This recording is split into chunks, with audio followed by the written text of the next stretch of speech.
So, hey guys, welcome to Drowning Pools podcast. We took a week. Up.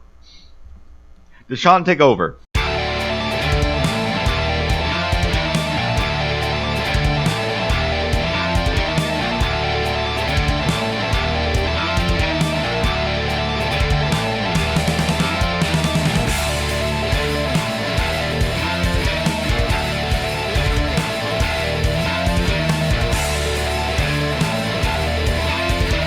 Let's get started! Welcome to the Drowning Pools podcast. We took a week off because reasons had, one of us was having some internet issues, so we had to take a week off, but we're back now. We're swimming, drowning. Thank you very much for that, Deshaun. What episode is this? 50? I want to say 9. Yeah, 59, I think. Yeah, Man, we're hauling ass through these podcasts, man.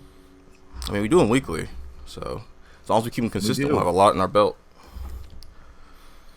We will. It's been fun. It's been a good time. And I don't think we plan on stopping. Nah. So what you guys been up to? I don't have much, but I do have a couple things. I played some stuff, and I watched some stuff. I didn't do much playing, but I did a lot of other stuff. Mm-hmm. Nice. So That making use of that free time. yeah, well, like my mom and my dad were like mildly pressuring me to like take multiple classes this quarter. Since I'm basically stuck at home. So I've been doing that. The second one just started yesterday, so it looks like it's actually going to be like a fair amount of work, but I think I can do it. I just gotta like buckle down and actually give a shit. Okay. And the other thing that I've been doing is I've been writing songs for my band.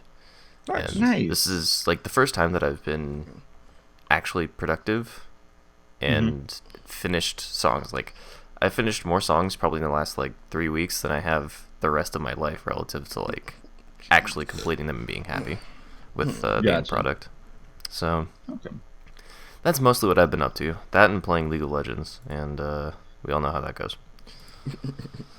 Yes, but I do want you to tell me your impressions, because I know you played a little game called Slay the Spire.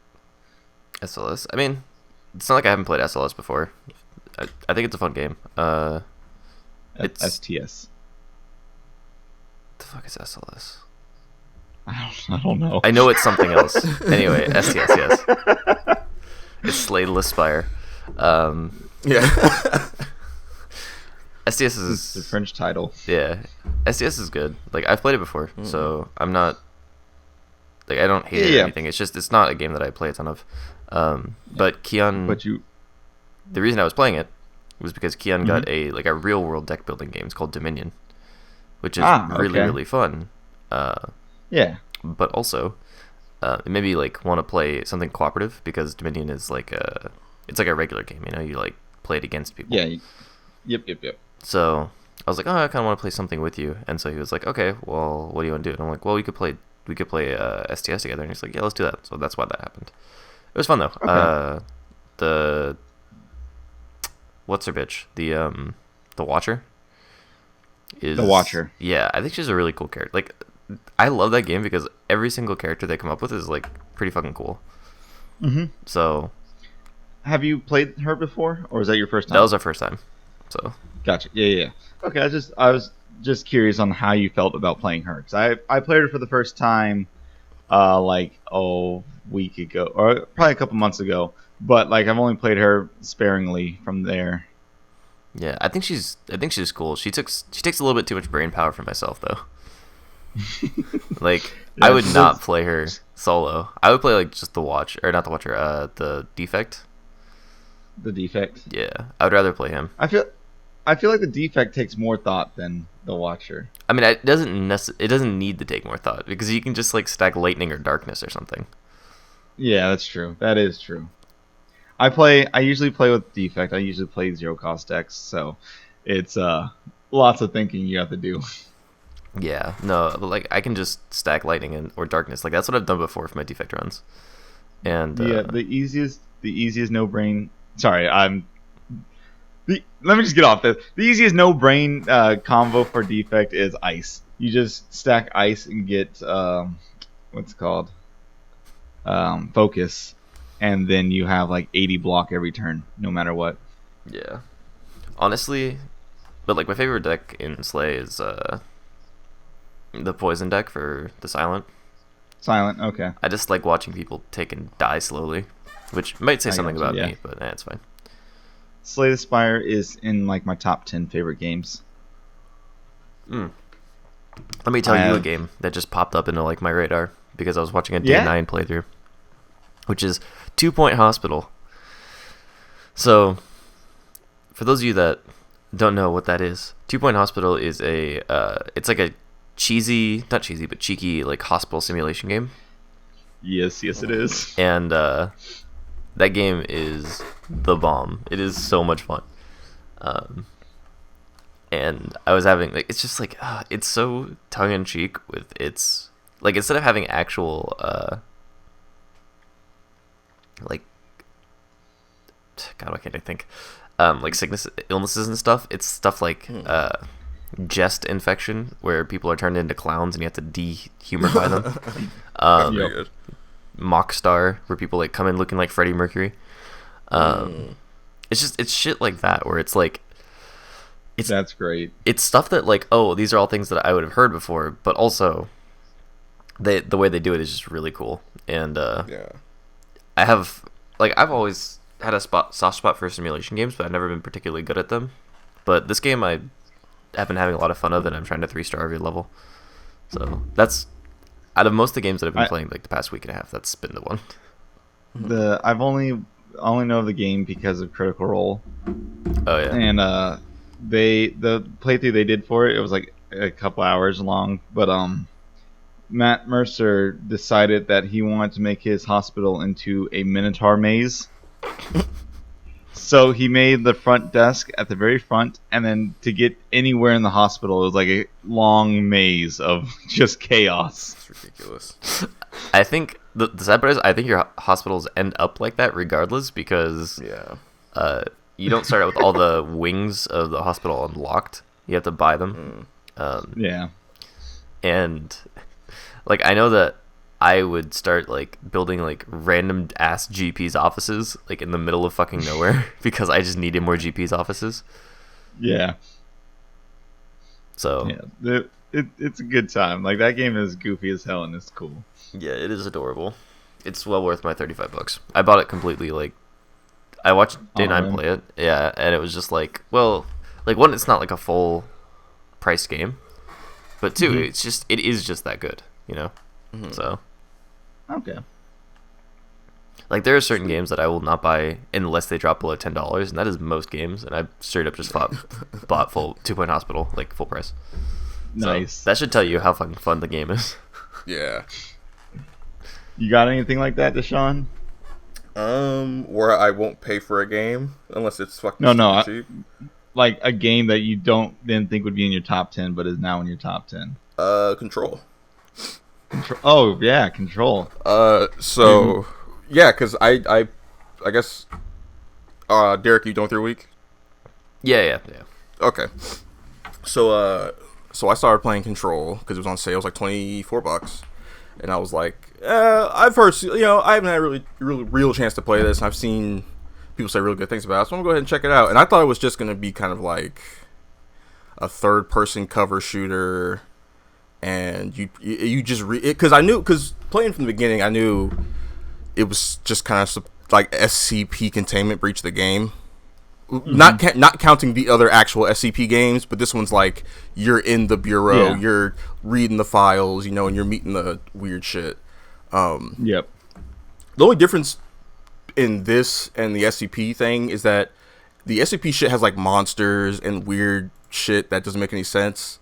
This mostly just has like there's like it's mostly items that get turned into crazy magical items that can like suck you to a different world, or teleport you all over the place, or make you move super fast, shit like that. So it's mostly just regular objects and not monsters, but there are like metaphysical creatures that can like possess people and they make them do shit, and then they turn into monsters, kind of. So, but anyway,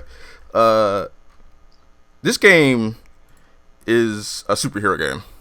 and like it's like you can literally just fly up in the air and have like full 360-degree movement in the air. So if they reskin this game with like This could be other this could be characters- like an X-Men game, or like any kind of like superhero with some sort of like flight or moving objects with their mind or something, stuff like that. I could see it as a Superboy game. Where- If you do have a gun, definitely. Yeah. I mean, he is That's from the other Kansas, thing. right? Well, technically, Superboy is from Metropolis because he was born in a lab there, but he moved to Kansas once he started being a good boy. So this game, beyond just the gameplay, which is fun for the most part, boss fights not so much because they're either way too easy or they're like kill you in 2 hits hard. And usually the kill you in 2 hits ones are these guys that can float around the room and they can literally just dodge your bullets automatically. You have to hit them when they're like in the middle of something, so it makes them kind of difficult to fight. But anyway, the thing that got me about this game that surprised me was just how fucking weird everything got. Like everything is super abstract, and the building is not like the building you're in changes forms randomly. Like the cutscenes will like start doing some insane shit where you're like looking inside someone's brain and then you're zooming in on their brain, but then you zoom in on the person whose brain you're zooming into, and then it's like you're shooting a guy in the head, but then it turns out the person you're shooting in the head is you, and the person that's shooting you in the head is your brother, and like shit, it starts going all over the place and doing weird shit, and it starts delving into like crazy weird Lovecraftian shit that I love. Okay. And everything about it is like, if you don't read the fucking files you pick up, you will have no fucking clue what's going on at all. You have to read the files because they tell you how to beat bosses, they tell you how to find stuff, and they tell you the story. And the character you're playing as will react to the stuff you read after you read it. Like, oh, okay, cool, now I know what the fuck's going on, And on top of that, it's like the character was actually sitting there and reading it, not just you spending an hour.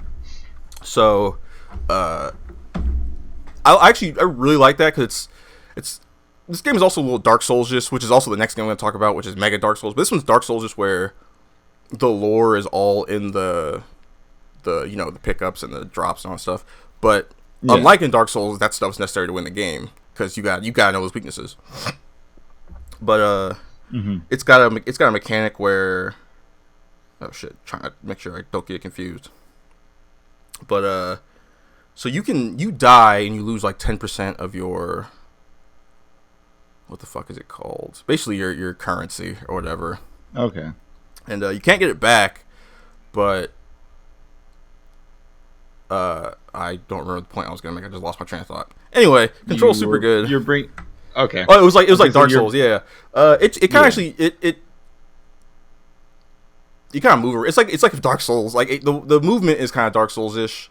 Yeah, I'm not gonna get too much into Dark Souls stuff because that's I'm gonna super talk about Dark Souls with this next game, so I don't want to be too Dark Souls-y. But yeah, control is super good. Main character, I like her a lot. She's actually way more interesting than a lot of main characters because you get like a lot of her inner thoughts, and you get to see her thought process, which is cool. I rarely ever like characters that are just a blank slate. I don't like really playing those characters because I don't project onto characters. So whenever I get a character's like a blank slate, I'm kind of like, you could at least say something, But yeah, control's super good. I'll give it like an 8 out of 10. It's if I had played it last year, it definitely would have been higher up on our list. Next game I played was The Surge 2. The Surge. I don't know if I know what this game is even. The Surge 2 is just it's not necessarily sci-fi Dark Souls. It's like tech grunge Dark Souls. It's like industrial Dark Souls. It's kind of because the world you're walking around in is kind of just like ours. Like, is this it takes place a little bit in the future? Game or? No, it's a Western game. I can't remember who it's by. Okay. But the setting is like it's a little bit in our future, but not super far. and then like 2 months after that is the kind of story, right? Okay. And it just looks like a regular ass. You're basically just walking around a regular ass city and using using high tech shit as all your like everything that's fantasy and Dark Souls is like tech in this and industrial shit in this. I'm looking through it right now. Yeah. This game is a not necessarily character, but it has a lot. Like there are more NPCs just hanging out and around to tell you stuff in this game. So stuff's not as hard. This game is just Dark Souls, especially when you. It's just like there are like there's like 2 buttons that are swapped around, and everything else is just Dark Souls. You walk like it's Dark Souls. The only thing you don't do is you don't attack like it's Dark Souls, because here you're attacking like, well, you kind of attack like Dark Souls 3, I'll say, but here you're like swinging all kinds of crazy weapons around and jumping through the air and hitting people. Like it's a little more active than Dark Souls, but it's essentially just Dark Souls. Like it's all right. So yeah. It's just faster paced Dark Souls, or is it not even faster paced? It's not even faster paced. It's literally just the attacking is faster paced. I'll say that the enemies are probably stronger than your average Dark Souls enemy, which means you're probably healthier. Yeah, you're way stronger. You're way stronger. And there's like a combo system where if you switch up your attacks, you'll do way more damage. Mm-hmm. So even then, those stronger enemies melt pretty fast. So it's like an action game. It's an action game, but it's heavily influenced by Dark Souls. Like you can just see every little bit of Dark Souls influence. It's nuts. But this game. So you know how bad I am with directions, right? Yep. This game is stupid with the shortcuts. I mean, in the very first area, there are like 5 or 6 different shortcuts back to that first quote unquote bonfire. Like lovely. And everything ends up kind of just being a big circle. So I get lost a fuck ton. Oh, I bet. That sounds like a great time to watch. I got to the point where I'm like, all right, I'm just going to kill literally every single fucking enemy I see. And then if I don't see anyone standing around the spot, I will know I'm not supposed to be there. This is not where I'm supposed to move forward, right? And even that doesn't help after a while, because eventually once you've killed all the enemies, now you just can't really tell where you're supposed to go, because there's no enemies anywhere. Oh my god. You sound like Zorro. Dude, I spent probably an hour and a half walking around like the first 2 parts of the city, because I was like, where am I? This shit all looks the same. It's just a bunch of destroyed shit everywhere. Like I'm having trouble even memorizing it, because a lot of it is like super tight spaces that you can barely tell what's going on. I will say the one thing that always makes me get lost is cityscapes, because a lot of buildings look exactly the same. And this is like super confusing, because there are like alleyways you can walk down that you probably wouldn't even like Dark Souls will have an alleyway that looks like you can walk down it, but it'll have like an invisible wall, right? Yeah. This game doesn't have that. If you can walk down that alley, you can walk down that alley. You know? I gotcha. And there's probably some shit down there, and there's probably another shortcut. Probably 2 shortcuts even. Because some shortcuts just combine into other shortcuts. Yep, that sounds about right. So, so here's the thing. The thing about Dark Souls is that anytime you get a weapon, it feels like a big deal. Like it feels like, oh, I got this legendary cool thing from some guy. But in this game, it's like I just cut some jobber's arm off and took his weapon, which is how the upgrades work. You cut off a specific part of their body, and then you get the upgrade for that part of the body for your armor. So if you cut off like a leg part, you get a leg armor upgrade. You cut off. I think that's pretty cool. Actually, it is pretty cool. It's cool until you're like, fuck, now I gotta kill a ton of enemies and get this specific part, right? And that gets kind of old after a while. Yeah. Now, I will say, that the only thing about that sucks is because you have to take drop rate into account. Like, if it was just like... Well, here's the deal. I want this... As long as you kill the enemy with a... what the fuck is it called? It's blanking on what it's called. not a quick time of attack, but it's like a finisher. As long as you kill an enemy with a finisher, you will always get that part, right? Gotcha. But sometimes you're a little too strong to do a finisher, and you kill them in 2 or 3 hits. You know, because to get a finisher, you have to like build up like a posture bar basically, and then stagger them, and then do the finisher.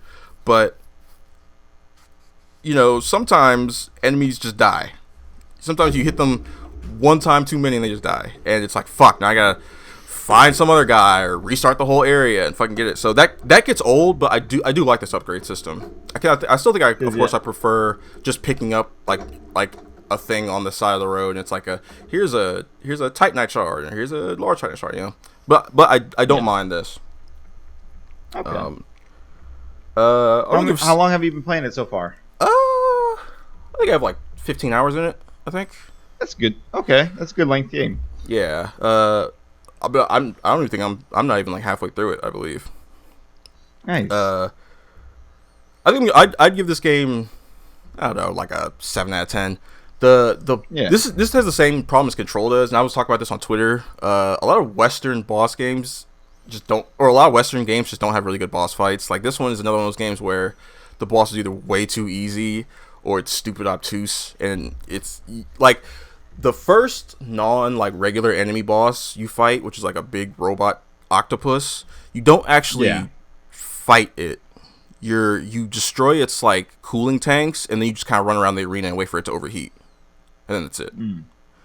And that wasn't fun because I kept trying to fight it, and I was like, why can't I just kill this thing? And it's like, because it's a gimmick boss, but not a fun one. And then like right after that, you fight the dude's brother, who's just some guy, and you just kind of beat the shit out of him. But it's supposed to be a boss fight, and it was way too easy, so that was disappointing. But the boss fight I'm on now is another weird. It's got a regular health bar, unlike the octopus boss, but it's the way it attacks. You're not supposed to attack it normally. You know, you're supposed to be doing something else that I can't figure out because I'm thinking it's another weird gimmick boss, but. And that might be a tactic boss. Maybe, but I've literally tried any kind of tactic I can think of. There's no like dodging past it or blocking its attacks because this game has blocking, but it's as something just clicked in my brain. This game isn't Dark Souls. It's Bloodborne. Dun dun. Because basically you're not blocking ever, you're just dodging all the time. Gotcha. Attacking enemies fills up a bar that you can use to heal yourself, which is a lot like rallying in Bloodborne. Blocking is completely fucking useless, even though it's still in the game. Sounds like Kingdom Hearts. Yeah, I don't know why games put in blocking when it's completely useless. Like this one, if you block, you still take like all of that damage. You just don't get staggered on it. It's completely pointless. Like there might be like specific like speedrun strats for things like that, but it's like I could think of something where maybe not in this game in particular, but like I know in Kingdom Hearts 2 you can use the block to like get out of certain animations. So like that's the only reason you ever want to use the fucking thing. Because why would you ever block something when you could counter it or dodge roll? Right. So, exactly. Which is this game where like if an enemy's attacking you, I can just dash out of the way and then dash back in real fast and then hit him. And it's, you know, I can just not get hit at all, not lose stamina like not lose that little bit of stamina that I needed. You know, I could just use what I have. But anyway, I don't know why it's in there. But yeah, this game is more like Bloodborne, where it wants you to be aggressive as fuck. It wants you just to go in basically. Don't block. Don't wait for your opponent to come to you. Just go in. Don't at me. Yeah, yeah. But that's it as far as games. Because I've just been trying to beat those. I started the Control DLC, but it was like, go to this rock and touch this rock and start this cutscene. All right, mission's over. Go to this rock and touch this rock and start this cutscene. All right, that mission's over. Go to this rock, touch this rock, start this cutscene. It's like, I'm not in the mood for that shit. Can I just What's that? Can I just say how much I hate those kind of missions? Like they feel like with a they feel almost like busy burning work. passion. I hate any kind of mission that's just like, go here, talk to this person. All right, Yeah. cool. Now take this letter to the next person, talk to that person. Cool. Now take that letter to the last person, talk to that person. Yeah. And since this is like a fucking 5 or 6 part mission, the story's not continuing forward. Like this is a mission that will last like 2.5 hours because it's just one. It's literally each rock is a different mission point, and the area you have to go to them in is like big and weird and confusing, and it's like it takes you forever to get to them because you have to use like all your powers, and then you have to randomly fight guys because they just spawn randomly. Like that's another thing about controls. Like enemies, once you clear out a room, now they're like, all right, except for this one room, enemies can spawn randomly fucking anywhere, any enemy. Anywhere, and that's good if you're kind of bored walking around. But if it's like I'm trying to find something, can you guys just leave me the fuck alone for like 2 seconds? It gets annoying. But anyway, enough about that shit. Have either of you watched Tiger King at all? I want to. I'm going to be probably starting it here shortly. I don't watch a lot of stuff, so Yeah. No. I only watch this because it's the new like crazy documentary shit, like Making a Murderer was a few years ago, and some other stuff before that. So I love tigers. I think tigers are the coolest fucking animal in existence. Seeing all these people abuse and treat tigers like shit makes me want to kill every single one of these motherfuckers. But the tigers stop mattering about like 2 or 3 episodes in, and it becomes all about these fucking crazy ass people who own tigers. This show was nuts. Like they even talk about like the kind of person you gotta be to own tigers is like insane. Like you gotta be the weirdest, most out there kind of person to own a tiger. And like the people they show are like, they got the main dude who's the Tiger King. His name's Joe. He called himself Joe Exotic, which is not his real name. But Joe I can't remember Exotic, his name. yeah, that's his title name though. Yeah, that's what he goes by when he started getting the tigers and started trying to be famous or whatever. He's like this.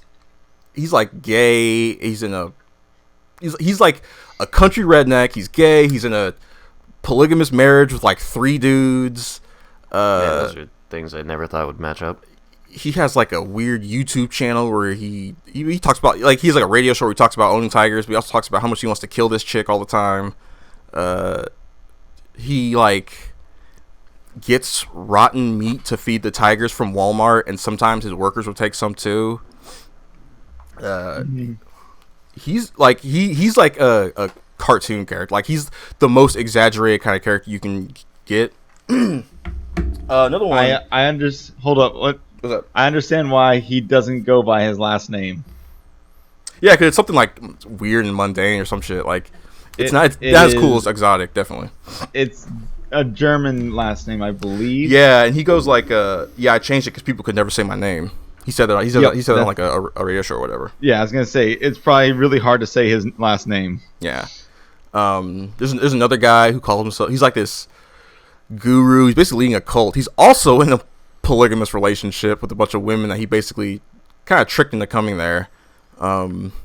There's one girl who left that they interview, and she's like, yeah, he would do all kinds of weird shit. You wouldn't be allowed to like leave or talk to anyone else, and you can tell this guy's like a huge arrogant asshole. He calls himself like the friend of God or whatever, and it's so fucking weird. He's like one of the bigger assholes of the show, where they interview him and nothing bad really happens to him because he's just a side character, unfortunately. There's Carol Baskin, who's this tiger who she like runs a tiger shelter, and she is supposed to be like this saint, but she's this self-righteous cunt who just talks about how good of a person she is, and it's pretty obvious that she fucking killed her millionaire husband in order to pay for her tiger shelter, because he was gonna leave her. Her whole story about how she met him is fucking insane too, because it's like it has to do with like a gun, and a dude leaving his whole family and all kinds of crazy shit. But basically, he was gonna leave her, and they think she killed him. And fed him to the tigers or whatever. There's Scarface, who's this dude who runs like a tiger place, and he lets nobody in. You have to like get you have to have someone he knows call him and then tell him that you're cool to come in. And he was probably the most regular dude out of all of them. He's like the most down to earth because he is like, he says, I'm the guy that they basically base Scarface off of, you know. I did a fuck ton of time, and then I'm out. And he said he sold drugs to basically pay for his tiger habit, to buy all of his exotic animals. But he was like, once you start talking to him, he's like the most regular dude out of all of them. He's talking about like, yeah, all those other dudes are kind of crazy. Carol Baskin's a huge bitch. That one dude with all his wives is nuts. And he's just like, yo, dude, I just love tigers, and I don't want people coming in here gawking at my tigers like they're fucking a joke, you know? Because the thing they talk about is like the tiger like selfie culture, where, you know, people are just taking pictures with tigers and, you know, petting tigers, fuck with tigers and all that stuff. And he said he does not like that shit, which I actually appreciate from that guy. Out of all these insane assholes on this show, the fucking weird Cuban mobster dude is the coolest. I mean, just listen to that phrase you just said. Yeah. Yeah, Tiger King is nuts. I know a new episode's coming out soon, so I guess I'll check that out. But it's not coming out till like May, I believe. How many episodes is it? Is it like 15, 12, 13, not like 10, 9? It's like 6 or 7. However many more numbers can I say before you tell me the answer? 7. They're like hour-long episodes. There's about like 6 or 7 of them, I believe. And they're coming out with a new one sometime in May. Like a follow-up episode type thing. Yeah, because the show got popular, and I think you can look up like it's a real story, right? It's a documentary, so you can look up what happened. Yeah. And I think some other stuff has broke since. Like I know Joe Exotic caught the COVID-19, because he's in prison right now for various reasons. Wait, you got COVID in prison? Yeah, it's a huge epidemic in prisons. Like it's because our prisons are fucking filthy and disgusting. Well, I mean, I know that, but I figured there wouldn't be much traffic to come catch it because I guess depends on what kind of prison you're in. Yeah. Well, what's the guards? I know, like Rikers, right? Yeah, that's had a big one. That's a good point too. The guards. Like fucking Harvey Weinstein caught coronavirus. Gotcha. Because apparently Rikers had like a huge explosion of it for some random reason. Yeah, that's Tiger King. It's super nuts. Another documentary I watched a documentary about Grant Morrison, who's like my favorite comic book writer. Not much really to say there. Everything they said in that documentary I knew already because I read his book. Gotcha. And I watched some kung fu movies. I watched some of the movies in the 5 Venom series, which basically starts with the 5 Venoms, which is just a kung fu story about 5 badass dudes who have 5 super killer fighting styles based off of venomous animals. And then here's the problem with like kung fu movies. A lot of them just have generic ass titles like Master of Kung Fu or The Art of Kung Fu or Kung Fu Masters or like shit like that. So Snake stance, dragon stance, wolf stance. I try not to pay attention to the titles too much in these movies because they don't really matter. Because like Kid with the Golden Arm, that's a title you remember, right? Because it has to it literally mentions a character in the movie. You know, the Kid with the Golden Arm. What the fuck was that? Okay, sorry.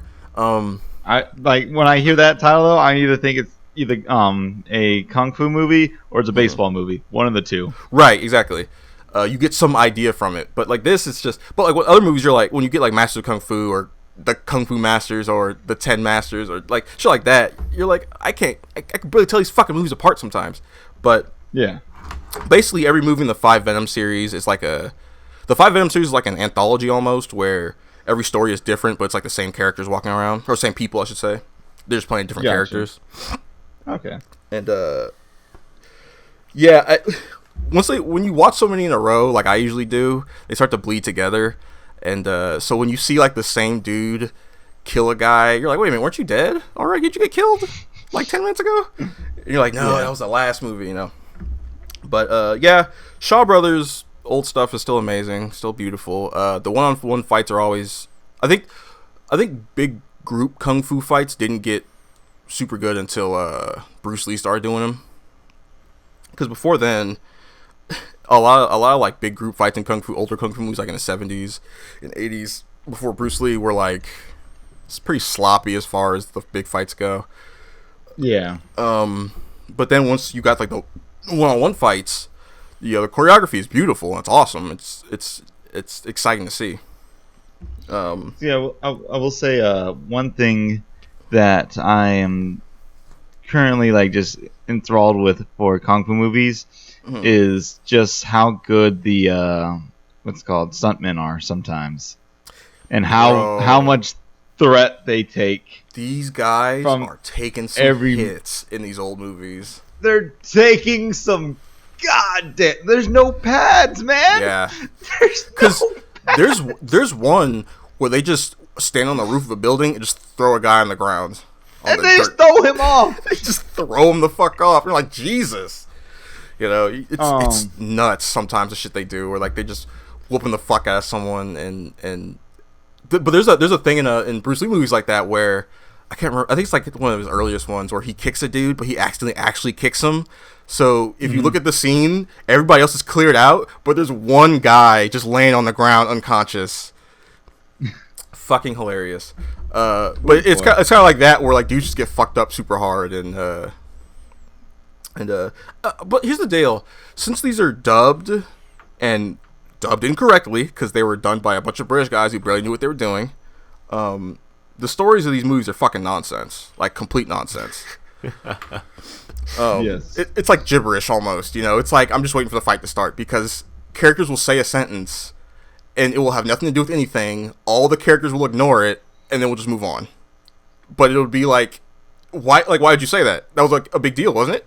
It was important, wasn't it? But it was not. Did you buy that horse? It's shit like so in one of the movies I watched,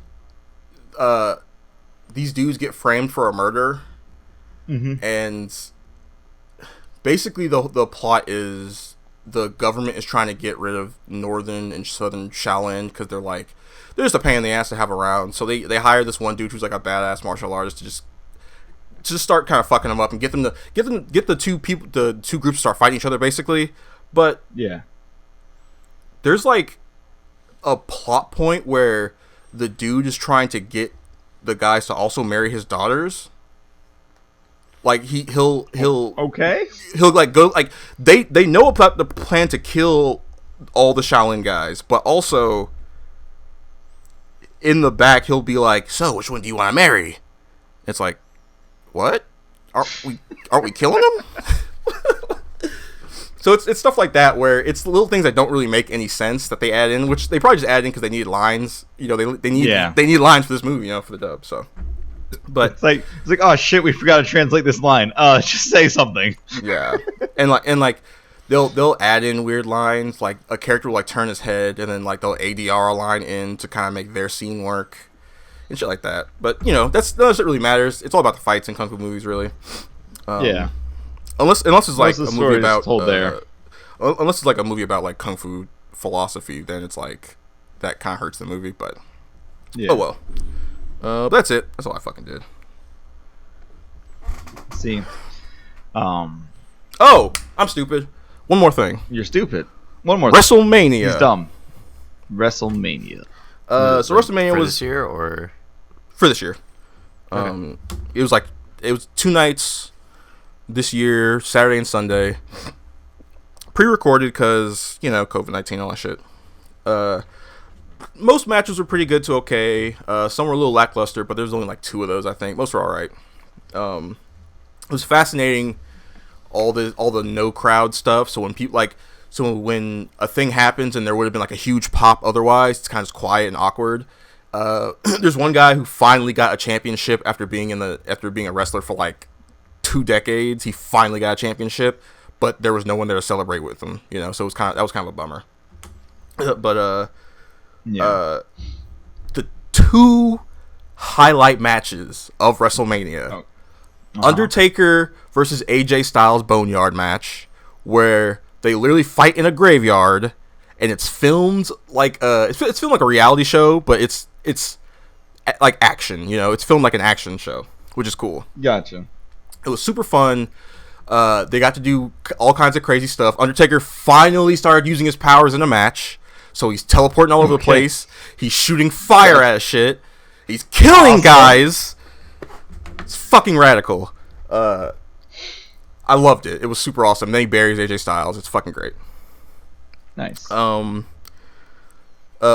when Undertaker walks up, he gets like a Metal Gear Solid style like title card for his name. It was fucking sick. So cool. It's fucking dope. And then the fucking absolute best match of WrestleMania: John Cena versus The Fiend, aka Bray Wyatt.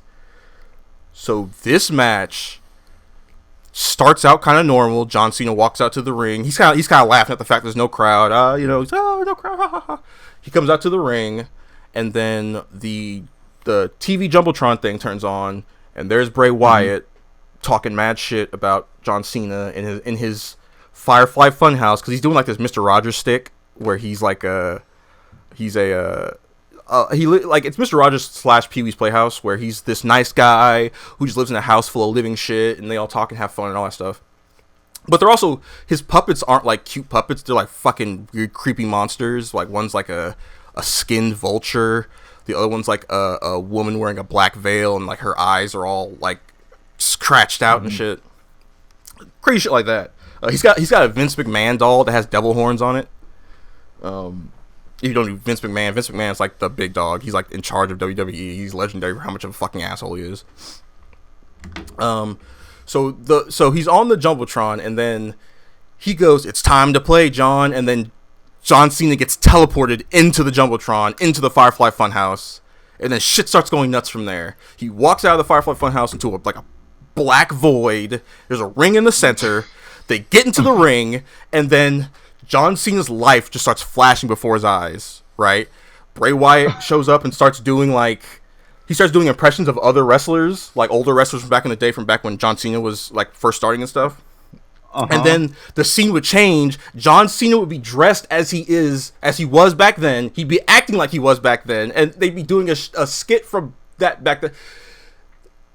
Okay. What the fuck is dude? It's so basically they start when he gets they start in his earliest time, right? And they move on to when he was part of in the NWO, right, for a little while. So he does wear his NWO shit, and now Bray Wyatt's wearing like the outfit of another wrestler from back then. He's introducing John Cena, like John Cena, and John Cena like daps him up, and he's like, "Wait a minute, what the fuck?" You know, and he starts trying to fight Bray Wyatt, and then Bray just disappears. Cut to rapper John Cena. John Cena is now dressed in his big gold chain, baggy pants, backwards cap. He starts.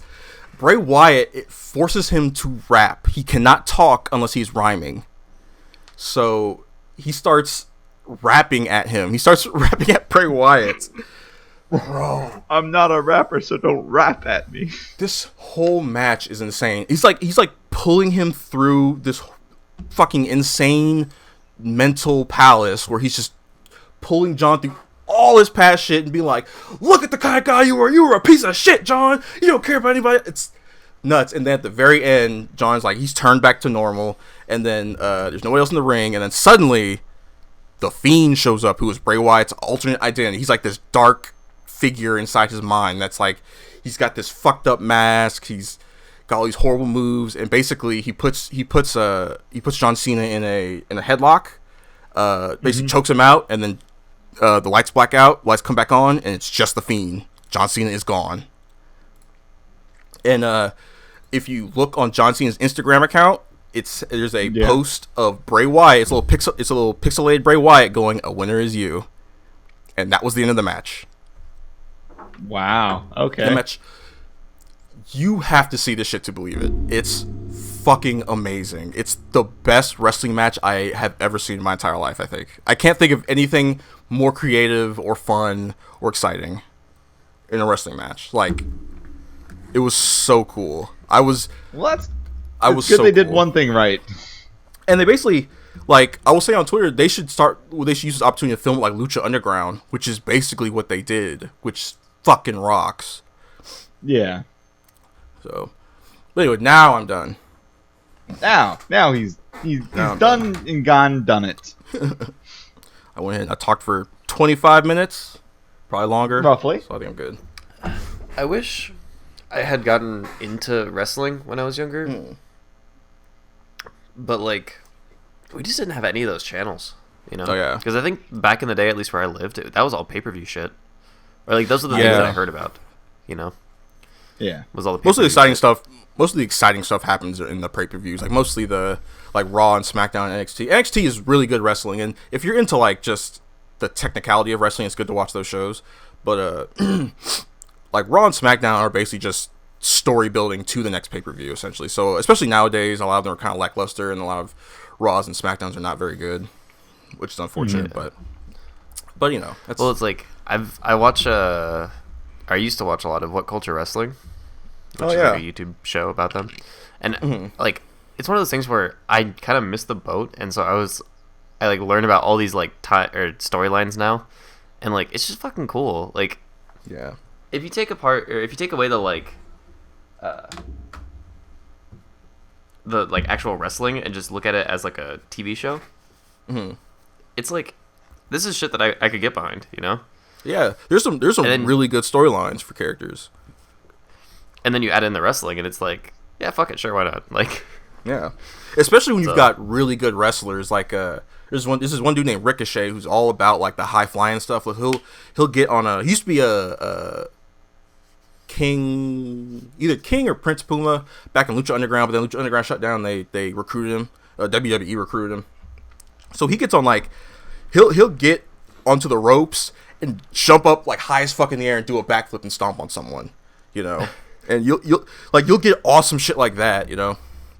Yeah, and that's the thing too. I think, like that shit is. I mean, it's like relatively staged, but they still have to fucking do it. Like, it's, dude, the shit is cool. death rate for wrestlers is insane. Like a wrestler dies like a year because in the ring, like, so yeah, it's pretty rough. But it's that's why they get so fucking furious when somebody says, "Oh, wrestling is fake," you know, because it's pre-decided, but it's not fake. We're still, still it's scripted, beating the but fuck it takes a out lot of of stuff. Yeah, like when you see somebody getting slap chopped in the chest, and then their fucking chest looks like hamburger afterwards after the match, you can't be like that was fake.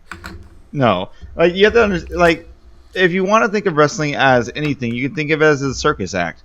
A lot of that shit is super dangerous and takes a lot of a lot of practice and rehearsal. And balls. You know what else? You know what else gets me about the whole wrestling is fake thing? Okay, so is your favorite fucking TV show. So is your favorite video. Like, well, who cares if it's fake? It's a show. Did you Watch just it. see that man get thrown 10 feet across the ring? I think they just threw that dude off the scaffolding. I think the thing, like, wrestling is a weird. Is like in a weird position relative to most things on TV because it is both a sport and a storyline and a non-natural storyline. Yeah. It is essentially if you like sports and also having a good reason to either like or dislike somebody other than like the state you've been born in or the city you've been born in. And most people like that's quote unquote fake, right? Right. Is that it's predetermined, like it's a TV show, really. But then the sport is for real. So it's people just like don't differentiate. Here's actually a weird thing. Back in the day, Vince McMahon was in court because he wasn't paying no fucking taxes, and he was like, because there are specific taxes you have to pay if you're like a sport, right? Mm-hmm. But he was like, well, everything's predetermined. It's all scripted. This isn't a sport. It's entertainment. You can't tax me. And it was ballsy, and it worked. But it also, I mean, I would definitely call them athletes, but yeah, they're totally athletes. Yeah, but that was Vince McMahon kind of just finagling and fucking with the system and looking for a loophole. But 'Cause, basically, that's how we do. yeah, pretty much. He does have a point. It's not technically a sport because he is right about that. It is an entertainment show and it's not competitive Yeah. in the But- sense of. But the reason you have to pay a lot of those taxes is not because of it literally being a It's sport. 'cause- It's because of the people involved, it's like 'cause- the yeah. quote unquote athletes and players and stuff like that. It's not just about Yeah. So I think that's the new term that they need to work on is athletics. Yeah. Like instead of it being sport, it's athletics. So anything that shows athleticism, and people are going to be in danger, you should Yeah. have to pay for something to help them not get killed. And Yeah. And here's the we can keep thing, when sports he- for competitive actual stuff. actual competitive stuff. Well, Here's the thing, because though, then like that covers esports too. So when he said that, when he did that, when he was like, it's not a sport, it's entertainment, it's all fake. Basically that created because people already knew, right? But that ended up basically just busting the door down for realsies and being like, yeah, it's all fake. There's now the veil is gone, right? Now it's like we could pretend before that it wasn't more fake, kayfabe. but yeah, No more but kayfabe. now we actually have to acknowledge it, right? Which is that kind of changed wrestling forever because now it's not even really about being super excited about who might win the match, because you kind of already know if you're following the storyline, Yeah. If the bad guy stood tall on the Raw before a pay-per-view, the good guy's gonna win. That's pretty much how it always works. Because that's Vince McMahon. Yeah. Vince McMahon is very binary with his wrestlers. You get a good guy and a bad guy, because that way he can tell easier stories. And occasionally you get a heel that everybody likes, right? So if the good guy stands tall on the Raw before a pay-per-view, bad guy's gonna win the pay-per-view. Gotcha. Which I think that the storytelling is starting to get stagnant because of that. It's not like Star Wars, where Star Wars just wants to talk about good guys and bad guys all day, but everybody else wants to talk about, okay, but what about everything else, right? What about the in-between stuff? What about the guys who aren't necessarily evil but still like the dark side because it lets them be more free, right? So it's like, what about a bad guy that's not really that much of a bad guy? He's just an asshole like other wrestlers, right? No, I don't really get that.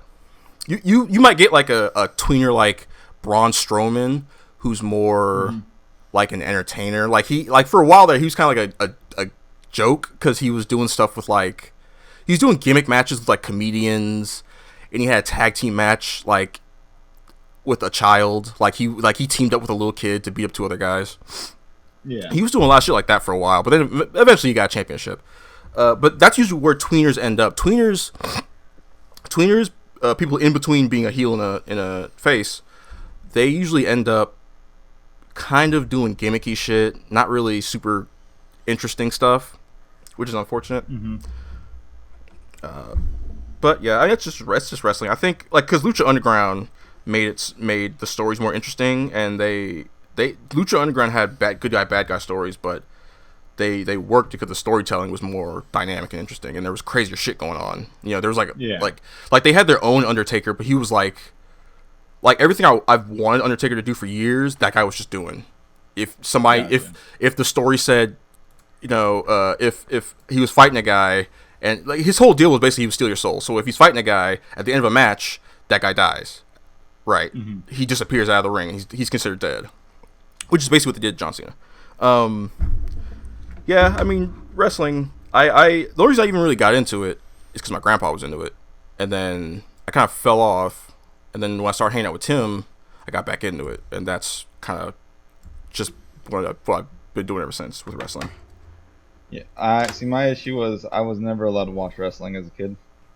Well, I guess it was a lot raunchier back in the day, so I'm not really surprised. Yeah, that's also very true. Because divas now, or they're not divas anymore. They're like the lady superstars or whatever.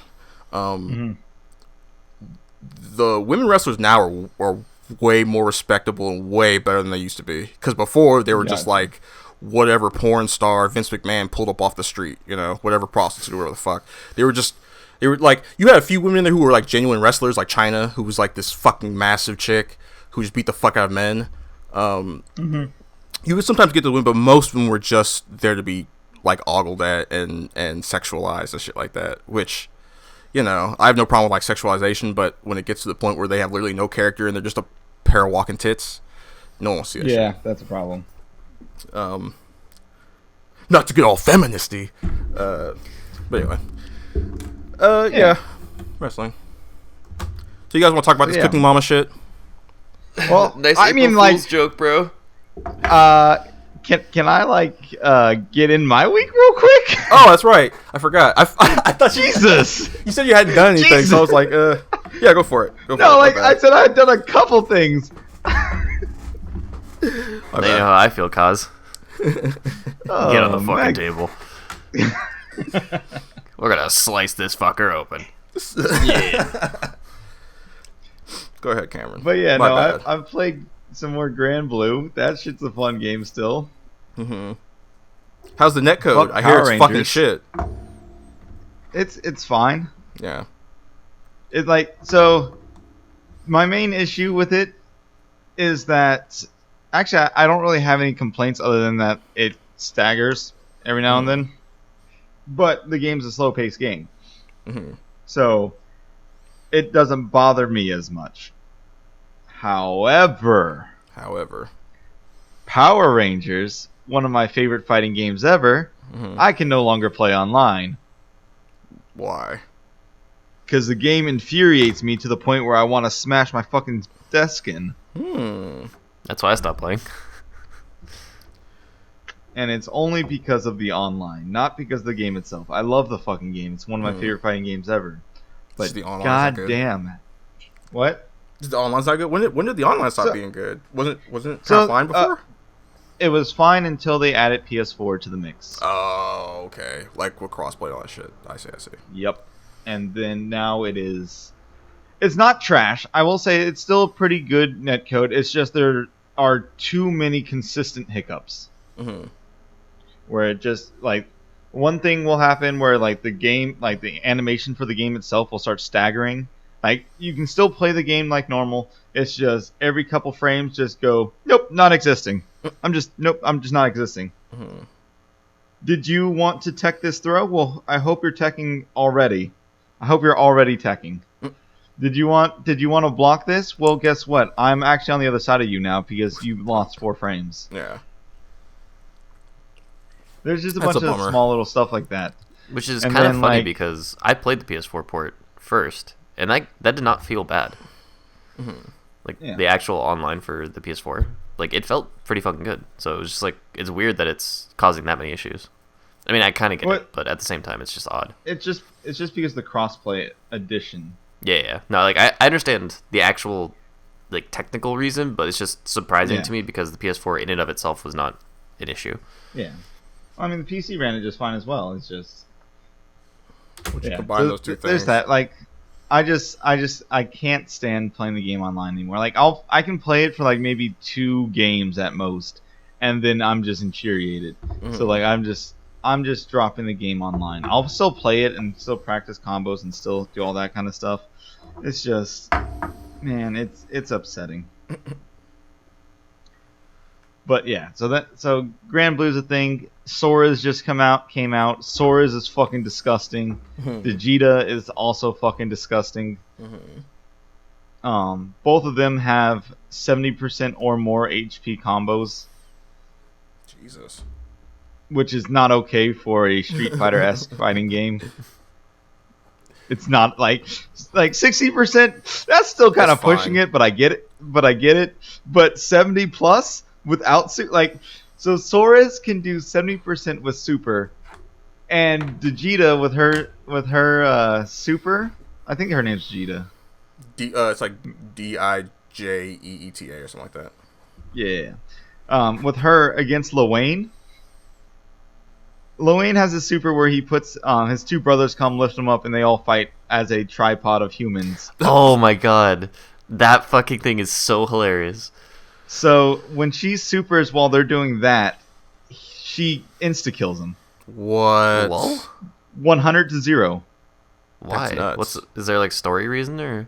So it's because the way armor works in the game, it basically applies non-scaling hits because every hit will hit them, and then it says, "Oh, he has armored through it, so it doesn't scale because that means he didn't stagger. So that means the combo count never started." Okay. I thought it was like a. So I thought it was like a special thing, like in Dragon Ball Fighters. If you play as Beerus and you kill Goku Black, or you hit Goku Black or Zamasu with Beerus's level 3, it just kills them instantly. It's not an insta kill. It's not. It just No. it just does It extra only damage. It only it's the same amount of damage. It's just it disintegrates their body if Yeah, I know. I know it did that, but when I did it, it just killed him instantly. Maybe it was just like because it does a lot of fucking damage. His level 3. Yeah, so it maybe does. It was just that. If you do it raw, it's a 60% damage. Yeah. To me, it's just what it is. It's It not- just not an looked like it insta-kill, was an though. instant kill. Yeah. Yeah. Well, It almost feels like an instant kill when you just blow him up into nothing. It really should be an insta kill. Yeah. The only other command grab, like real command grab super that's in the game is Android 16 For the level 3. birds. Yeah, exactly. Yeah. And that one at Yeah. least has the balls to give you movement. Exactly. Beerus Yeah, is you jump just forward. Is like You if you're stand not there and just grab. in front of him, jacking off. So infuriating. It's why I had to stop playing as Beerus because I kept missing his fucking level 3. Yeah. But yeah, so like she does a super, and she uppercuts him. First hit hits, he armors through it, and then she just keeps going, and his health bar just disintegrates. Like he has 1 pixel of HP when he comes back. That's ridiculous. When it finishes. Jesus. That's fucked. Now let's say if you got hit once before she does that, which you most likely will, because she needs 100 meter to do it. Just dead. Straight up. You're dead. Yeah. So as Luane against Vegeta, just don't ever use that super. That's Luane crazy. is But like I like mildly that. infuriating for me, but it's not because he's overpowered. It's just because there's a lot of shit happening. Luane, for me, Luane is the only thing I don't like about Luane is his comeback mechanic super. Oh, the god, right? Whatever the fuck is going on. He summons out his mother, and she just goes, die. Yeah, mommy. Die. Die. Oh, okay, you're dead. So it's not like a Phoenix thing where you kill him and then his mom shows up, right? It's like No, it's like you have to super before you're dead. Okay. Yeah. And you can still technically hit him, but Yeah. why the fuck would you ever go in on him at that point? Yeah. Yeah. It's interesting, but yeah. I'm having a hell of a lot of fun with that game. And then Sora's just came out, and oh boy, my boy looks like he's gonna be so much fun. He has some crazy fucking combos, but like the 2 things I'm super excited about is one, he has a dash punch, which is what I care about, and the other thing is his sprinting animation is the goofiest, awesome thing ever. I have not seen it. When he goes into his install state and runs at you, let's see if I can find it. It is just some funny stuff.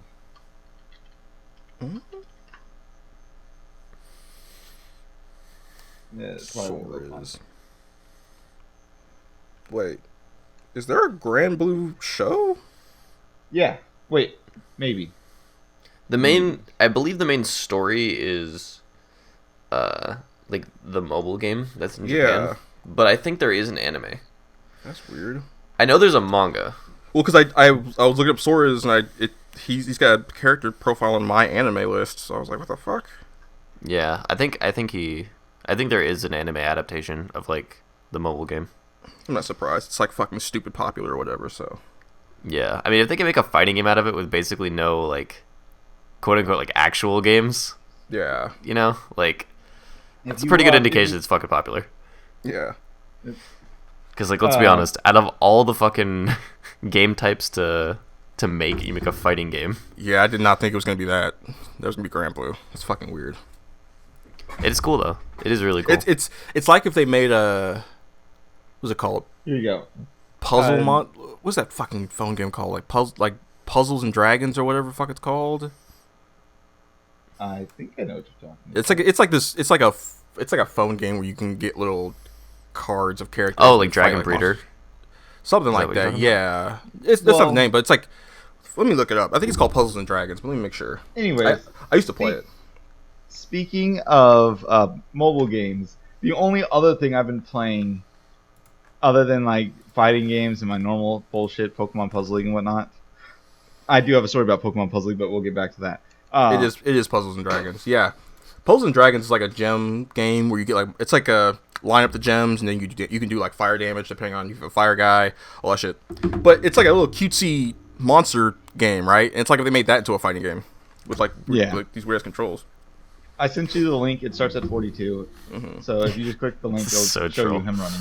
I love it. That running animation is some fucking of the best stuff ever. I love it so much. So, I'm sorry. Were you done about Grand Blue? I was just about to be done with Grand Blue, but I was going to bring up my mobile game that I've been playing. All right, do it.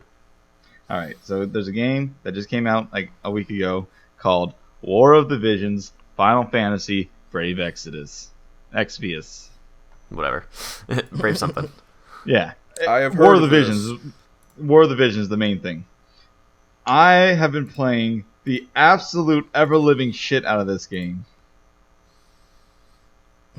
I think I probably have like 30 hours in this game already. Damn. It What is is it? so stupid. There's like no premise to it other than the fact that it's a tactics game. And I fucking love tactics games. Not ever playing through a whole tactics game before. I mean, you As a can guy- like the style. Yeah, and still not finish it. Yeah, like I just love the gameplay. I just love that style of gameplay. It's just as a kid I didn't have the attention span. Yeah. I still don't. I do now. I have a lot more patience for those type of games. But yeah, I've just been playing the shit out of this game, and I have a guy named Eaglebert, which I call him a different name every single time. His name is Eaglebert, I believe. Let me go double check. But yeah, he's my favorite kid. Yeah, Engelbert.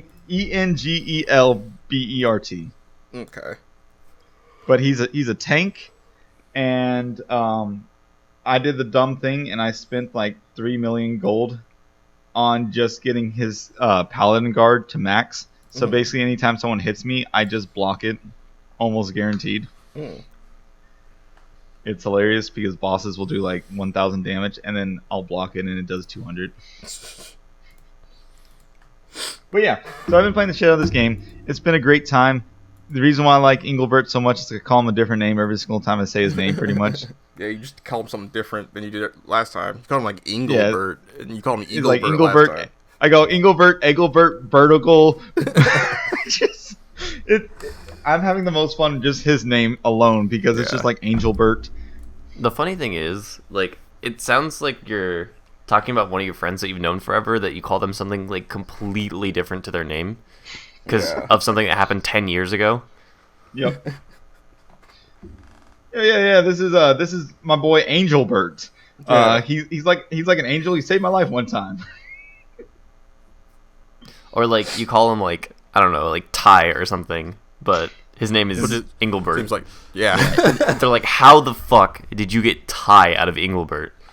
But yeah, so like I just call him some random shit all the time. But the game itself is a lot of fun. The only thing that's really annoying right now is that they won't put out the numbers for the game. That's not a good sign. Yeah.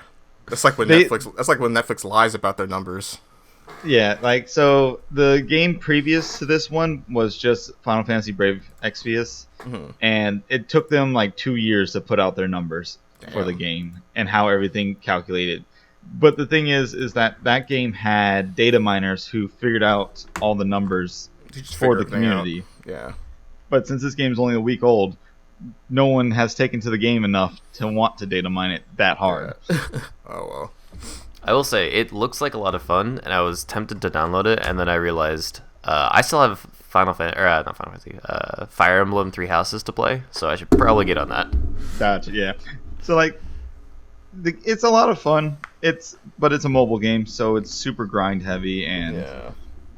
pay to win is a thing. Well, there's not really pay to win, but yeah, there's pay to win. There's pay to do better. There's pay to do much better, yeah. Yeah.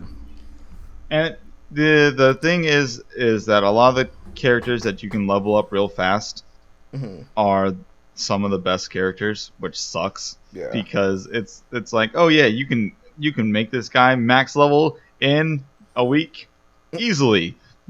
But cool. After you do that, who else do you want? Because those were the best characters. But so the reason why I bring this up is because one, I've been playing it a shit ton. Two, tomorrow there's going to be new characters dropping, and then the week after that there's going to be the Easter stuff, hopefully. So I'm fiending for it a little bit.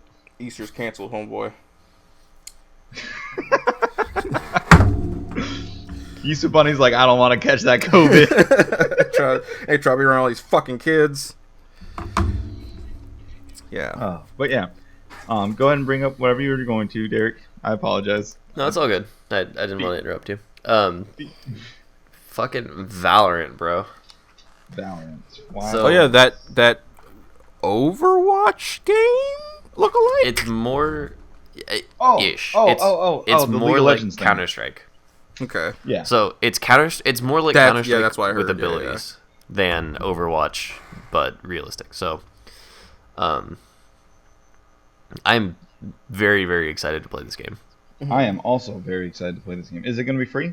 It is, yeah, it's free to play. When You is just it need to coming get a out? key. So, well, I'm trying to get into the beta right now. So, Okay. Yeah, That the beta is- already out. yeah, so the beta is happening actually right now. And I don't know when the actual game is releasing. I think it was sometime summer 2020. It just says it just says I'm looking at the thing. It just said initial release date 2020. So Yeah, I think they wanted it to be like summer. yeah. That'd be I will good say that time. this game looks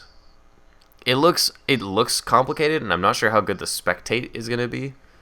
Mm-hmm. But I think playing it is gonna be fucking sick, like legit. I'm So excited. I am yeah. excited. no, this game looks fun as fuck. I'm gonna be absolutely terrible at it, but that's okay. Yeah, that is okay. I Just was laugh at yourself. You'll be fine. It looks like, and from what I've heard, aim is like more important than the abilities. So it seems like most people have like a lot of utility and not so many like actual like damaging abilities, you know? Mm-hmm. So I think that's like pretty legit. Nice. Yeah. I So- can handle that. I was training up I was playing some Halo, the Master Chief Collection. Practice. Yeah, to practice my aim. And then I was playing regular Slayer, which I'm not the biggest fan of, but it was fine, whatever. And then I realized that like I was like, oh, actually, like this game is gonna reward precise headshots more. So I started playing more SWAT, and I got into a position where I had literally half my team's kills, and we still lost. I That's shit always you the not, worst. I had like 23 kills, and the rest of my team just couldn't muster like the other like 27, which sounds bad when you say it like that, but 27 kills between 3 people when one person has 23 should not be that much. It's like too much to ask. Yeah. Shouldn't be.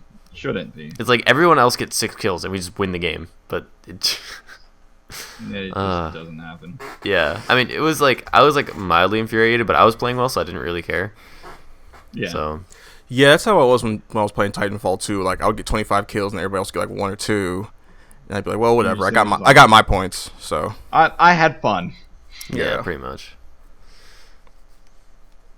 So, last But- thing I wanted to bring up, though. Last thing. Man, there's a game I've been playing for the last 8-9 years of my life. Pokemon Puzzle League. Puzzle League. I figured you were gonna talk about this. I played it on stream, Mhm, right? mhm. Playing on stream. I beat Bruno. I beat Bruno. Bruno has this thing where if you lose to him, the game glitches out and crashes, and you have to re-close it and open it back up, right? What? Yeah. That's weird. So I beat Bruno. So happy, so I don't have to deal with that anymore. I get to Gary. Gary's the last person you fight before you fight Mewtwo. I lose to Gary 2 times. Then I beat Gary in a stroke of luck. I was in your stream when this happened. This was fucking hilarious. I beat Gary, and I'm like, oh shit, I beat Gary. This is the first time I actually might be able to beat the entire fucking game that I've been trying to beat for 9 years. Jeez. super hard mode. This is the hardest mode I think in the game right now. I get to Mewtwo. Oh man, I'm whooping some ass. Oh man, I'm in there, doing fucking amazing, right? Just as I'm about to win, at least what I think I was about to win, right? I move a block over to make sure that I don't lose. And what happens? The game crashes. Nope, game doesn't crash. It was Game's a still soft running. lock. Game's still running. Crash. This game's still running, but the pieces no longer break, and you can no longer lose. Oh, what the fuck? So, you can still combine pieces, and they lock in like they're gonna break, But they don't break. but they don't break. And I'm just sitting there with my one chance. My one chance. I'm just gonna call that a W. Fuck it. That's what what everyone was people- saying in the chat too. That's what people were saying in the chat, but no. I can't accept it. I'm so pissed. Because it's like, because you said you couldn't lose, right? It's like if you couldn't shot lose. someone and then they got like they weren't dying, but then they got crushed by a boulder. It's like, well, I guess I still kind of. You know what? It's like let me bring up a terrible anime real quick. It's like in Bleach when you poison that one guy who is forever dying but will never yeah. die. Yeah, because he's got that weird perception thing he stuck him with, where 1 second is like 1,000 years. Yeah. Are you guys talking about Tsukuyomi from Naruto, or? I mean, it's similar, but Yeah. this is like I was talking this is like about physically Bleach. real. Yeah. Yeah, I I was read through talking the about- original run of Bleach. Okay, then yeah, you know what I'm talking about. Yeah. I was defeated. Hell yeah, you were. That shit was hilarious. I need to clip that and put that on YouTube. That was Mewtwo using his psychic powers against you. Yo, that's honestly what I was like. I'm like, what if, because the game doesn't crash when you're fighting Bruno on the actual game. Because I have the actual game, I just don't have an HDMI for my N64, so can't exactly play it on stream. Yeah. There's like a legit but- reason I brought my like age-old capture card to Irvine was because it's the only thing I have that has like composite Streaming buttons. Or, yeah, that I can like use. So I can like plug whatever the fuck in if I wanted to. Yeah. So what I'm thinking might be a what's it called, a pirating thing to keep you from pirating the game, where you just can't beat the game because of it. I think Bruno was the first step. That's like, hey, by the way, you pirated this game, so you're not supposed to be able to. The first stage, yeah. And then it's like, oh wait, you actually made it all the way to Mewtwo. All right, look, if you win, the game just soft locks. I mean, I would say like A, look online, and B, like just try it again. Yeah. I want to see if I can make a mod of the game where I can play as any Pokemon. Because that's one of my big things, is that I really want to play with my favorite Pokemon, like Koga's people, and Abra, and use different voice lines. I don't think changing voice lines should be too hard, but you never know. Good luck with that. Yep. Good luck with I'd trying like to finagle a fucking 20-year-old game. No, it's way older than that by this point. Yeah, but I mean, like, 25. yeah. But nevertheless, that might be like my first trial at programming some shit. I would say stream the shit if you have a Yeah. strong enough computer. Because people love to watch other people fail, and you could potentially get a very large audience off of that. Yeah. So yeah. Plus, you'll probably have some people who want to like legit help you. Yeah. So that's the goal. Nice. But Anyway. yeah. So that was my week. I was just defeated. I felt so bad. I was very upset about that shit. That'll be on my YouTube at some point. Sweet. Okay, Alright. I have one minor thing to talk about. It is Alright. it's so And we minor got that it does not matter, but it pisses me off. Okay. Which is, I was listening to this neck deep album called "Life's Not Out to Get You," and it's a very pop punk like sound, like modern pop punk sound. So it's like kind of inspired by like metalcore and like hardcore and stuff. But like there's there's one of the songs where the title is, or not the title, but like the chorus is like, life's not out to get you. Everything's like, despite what it's, what you've done and stuff like that. And I was like trying to find that song, and by the way, this is at like 3 a.m. So I was like, I was trying to find this fucking song, but none of the tracks are titled that, Okay. No. which is not standard. Like, it's not like they do the Blink-182 thing of like, or like the Fall Out Boy thing of like naming something that's not in the song, like naming their shit something that's not in the song. Mm-hmm. They like, most of their names are stuff that's in the song, and so I was like looking through all these things and I'm like, fuck, and I went through like each song and like tried to find which song I was thinking of. Mm-hmm. And I had never really understood the whole like, oh, pop punk all sounds the same, until I went through that album and like, I'm admittedly, like, if you played the songs back to back, I could tell you that they were different songs. Yeah. I could not tell you the names of the songs because I'm not that into the album, but like I could tell you that they're different songs. But like the beginning of each one, I was like, oh yeah, it's gonna be this, this, and this, and then it just happens, and I'm like, I've maybe listened to this genre too much. Like, Maybe. Yeah. eventually, I did find the song on like the last fucking song I looked at, but That's how it always is. yeah, but it was one of those things where I'm like, man, I love this genre, but like, fuck. It's like maybe they Joyner do have a Lucas. point. It's like Joyner Lucas. I love his music, but man, a lot of those songs sound very, very much the same. People keep telling me to listen to Joyner Lucas stuff, and I'm like, no. Why would I do that? Joyner Lucas seems, I don't know, mediocre. No, he's got good songs. It's just a lot of them have the same kind of flow. So like, Yeah, it's if like, you listen to too, that's the problem with a lot of listen to guys, too a lot much of of them. rappers. Especially rappers that people say are like, he's this really good underground rapper or whatever the fuck. It's like, yeah, he's like one or two good songs, but everything else is whack or it sounds the same. So who cares? yeah. It's like Jay Electronica just put out his first album after like teasing everybody for 25 years, and it's fucking mediocre. It's got Jay-Z on all this. It's got Jay-Z on like all the songs. How do you feel about Denzel Curry? I like Denzel Curry. I do too. I Like his- quite thoroughly like Denzel Yeah, Curry. I like his energy. He's like this generation's like DMX almost. Yeah, I would say so. He's very much of a anime / cartoon nerd, Yeah. but doesn't show it, like doesn't wear that on his sleeve. Because here's the thing about that. I'm not super impressed whenever a rapper makes like a Dragon Ball Z reference or a Naruto reference in a rhyme. If anything, I'm kind of like, that's a little lame. Because but like, call me a fucking snob or whatever, but if your references are like surface level shit, I'm not gonna care. yeah, but But- like he just. but Denzel the thing Curry is, will he rap doesn't wear it about, on like- his sleeve. He'll rap about like Death Note and shit. He'll rap about like all kinds of weird shit. So But I like appreciate that from him. he won't like throw you the line. He's like, if you know what it is, you know what it is. right, If you don't- exactly.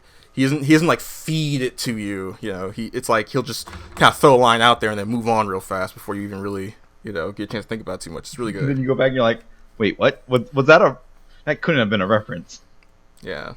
I can't believe Oh shit, know. it was. he made a JoJo's Bizarre Adventure reference. Holy shit. Yeah, he did. I feel like there's a lot of like, I'm more impressed when they reference anime that I don't know, Yeah. because I feel like I know most of the meme ones, Yeah, or like the main exactly, ones, yeah. like Dragon Ball, Naruto. Like, I don't really watch JoJo's, but like I get a lot of the memes, Yeah. and so like if people are like memeing about that, I'm like, okay, yeah, cool, like sure, whatever. But like when they reference like, I don't know, like Amagami Brilliant Park or like. Yeah, exactly, right? Like, you don't know what the fuck that is. No idea what that shit is. Yeah. Or, like, if someone had ever referenced, like, Kimi no Itamachi, like, I'd be like, fuck, like, this guy knows his shit. Especially if you like say that Japanese shit in a bar in a fucking in a rap song. Yeah, but it's just, like, it's one of those things where it's, like, and I watch a lot of, like, really bizarre, like, relative for people my age, I watch a lot of really bizarre animes because I mostly like romance animes. Mm-hmm. And so there's stuff like where actually I just realized I said it wrong. It's Amagi Brilliant Park, because Amagami SS is the other one. But anyway, like it's just one of those things where it's like all the shit that I know is like really fucking obscure relative to like most people, because they're like what's the newest season, like, and like ReZero and that shit. And I kind of like get all of that shit through osmosis, and then I used to watch like a lot of romance stuff, and there was somebody, I think it was a YouTuber that like whose shit I came across, and they referenced Kimi no Urumachi, and I was just like, there's somebody else who knows this series exists. Like, oh my god. It's like, that was a poll. Yeah. Shit. I'm like, you do realize that I'm probably the only person not in your audience that knows what the fuck that is, right? Like I appreciate it because it's cool, but like, bruh, like. That's how I feel like anytime someone talks about Air Gear, I'm just like, Yeah, you're literally the only human I know who's ever watched Air Gear. I think. Like I don't know There anybody was else. one person I worked with. There was one person I worked with who was like, "Oh yeah, I watched the first 3 episodes." I'm like, Jesus, someone actually knows what I'm talking about. Close enough. Get over here. My there's only been one other person. It was one of my brother's best friends. He read all of Air Gear just like I did, and I was like, "Motherfucker, why can't you be my friend?" That's how I feel about Dragon Eye. Dragon Eye is this manga that I don't think anyone else has ever fucking read. That I like, because it also got canceled pretty early, but just it's super hype, and I'm surprised it didn't get more recognition, because it's like just as good as like Naruto or Dragon Ball Z or even Yu Yu Hakusho. Like it's that level where it could have been a big shonen contender, but I think because it's not part of Shonen Jump or whatever, that didn't really get the attention. That used to give things a lot of boost back in the day. Yeah. Like, so, even stuff like Attack on Titan and like Hajime no Ippo and other stuff that gets like super famous outside of Shonen Jump, that's like rare, I think now. Like now, a lot of those action stories, if it's gonna be way harder for them to get that attention without Shonen Jump being like, yo, check this out. I think like they just debuted like 3 more mangas this past week in Shonen Jump, and I think and somebody I saw said the one that they read was not very good, but it was it was read like a shit ton of times. So even if your book is not very good, if you can just get it into Shonen Jump, you can get somewhere. well, like the thing is too that like it when did it get canceled? It was like probably like 10 years ago, right? Oh, in like I must say like 2012 it got canceled. Yeah, okay, close enough. Yeah, Like that was when Shonen Jump was still like big in America, Yeah. and like worldwide. Like the thing is that Shonen Jump is out now, so like people are like finding shit that's right.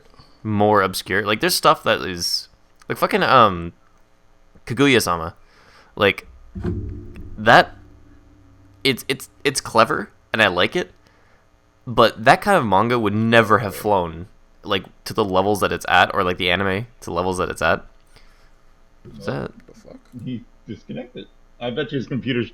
Oh fuck! hey?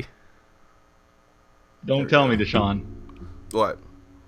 Okay, good. Anyway, what I was gonna say was I thought you rejoined on your phone because your computer crashed.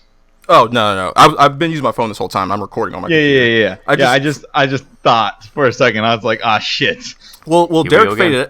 faded out, and I was like, wait a minute. So I just hung up and came back. So I got you. anyway. What I was gonna say was Shonen Jump is not as big outside of Japan now. So yeah. Well, because I remember I got into manga because of Shonen Jump. They were selling like the translated Same. issues when I was living in Japan. For me, I got into it because they were selling Shonen Jump, like the big big magazine, the at, American yeah. ones, yeah. Yeah, at Scholastic. Scholastic. Those school book fairs. Yeah. Yeah. Those book fairs were the shit. Those things are still the shit, man. I got into it because somebody brought one to Japanese school. So So cool. like, yeah. So for context, for those of you that don't know, I am actually Japanese, despite being like white as bread. But Hey, my grandma wanted. It's like me being black. Yeah, nobody can really tell.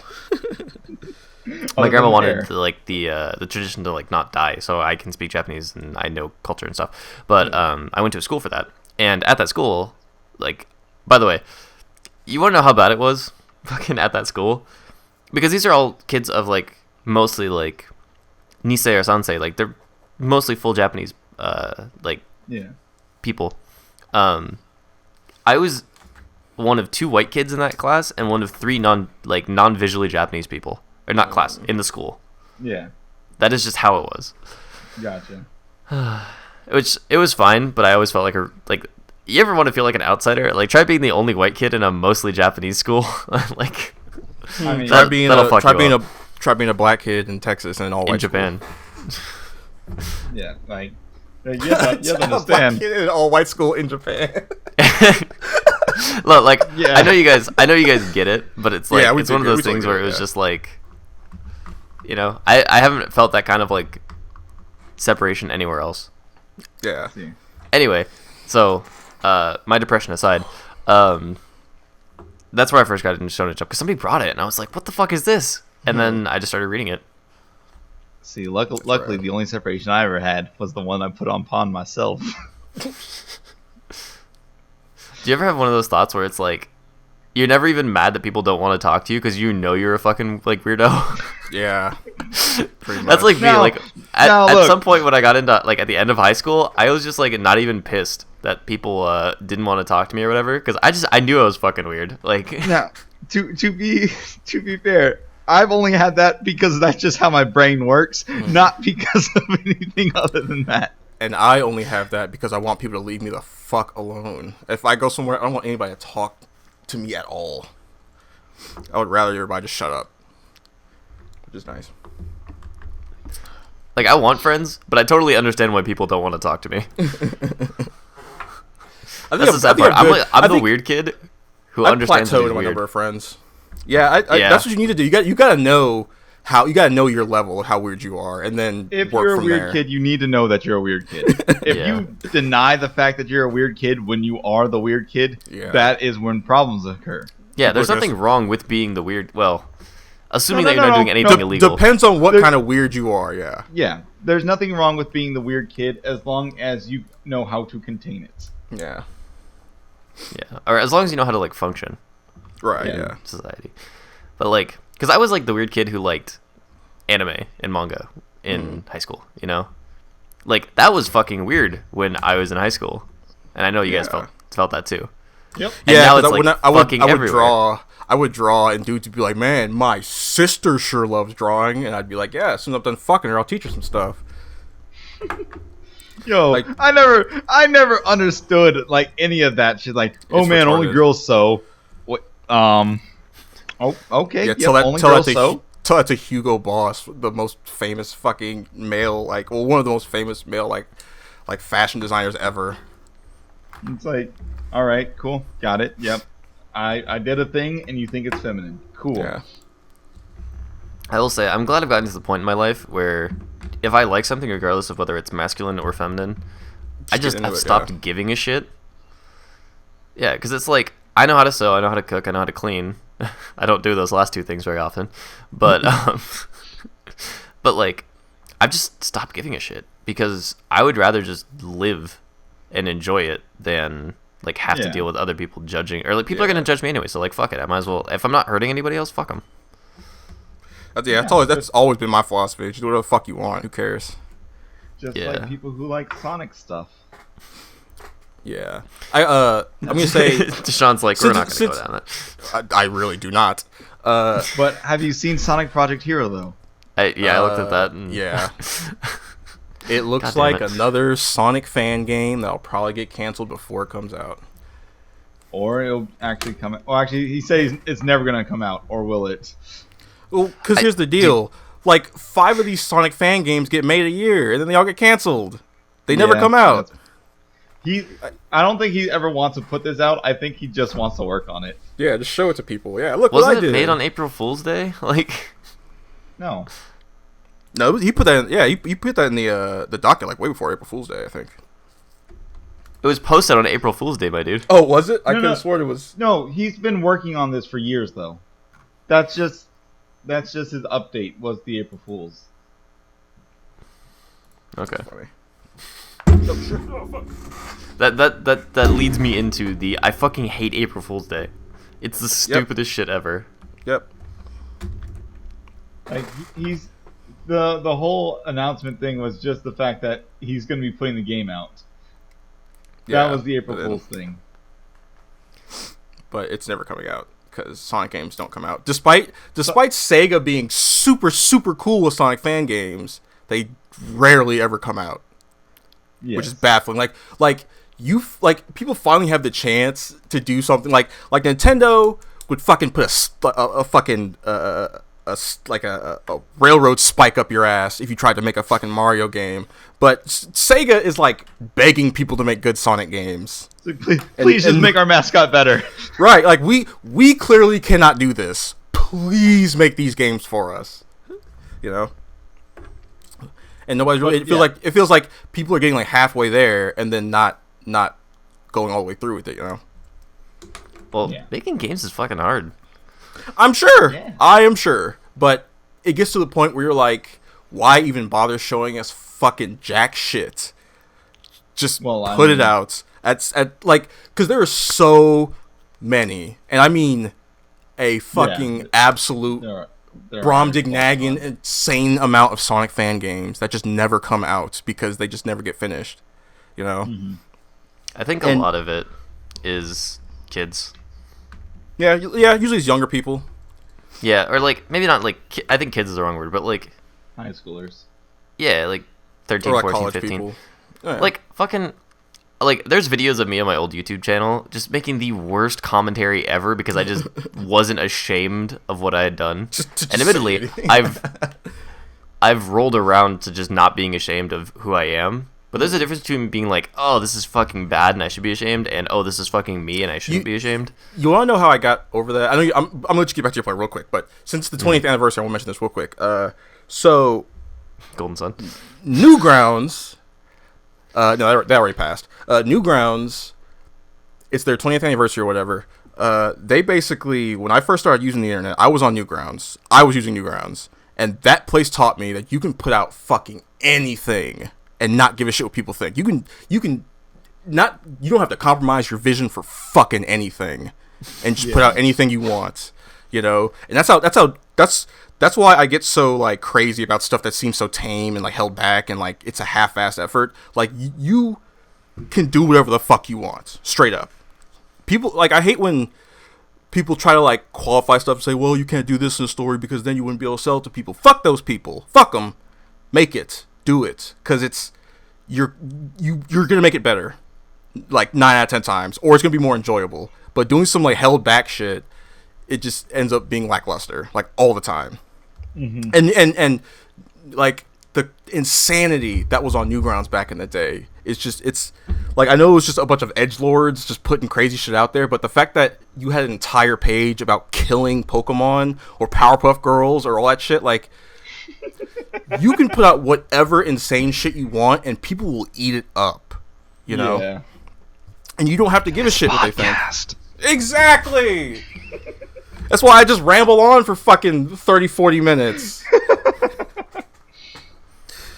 Anyway. My point was... Go ahead, yeah. Kids are unashamed of how relatively shitty they don't know what shame is yet. Yeah, they don't have the context.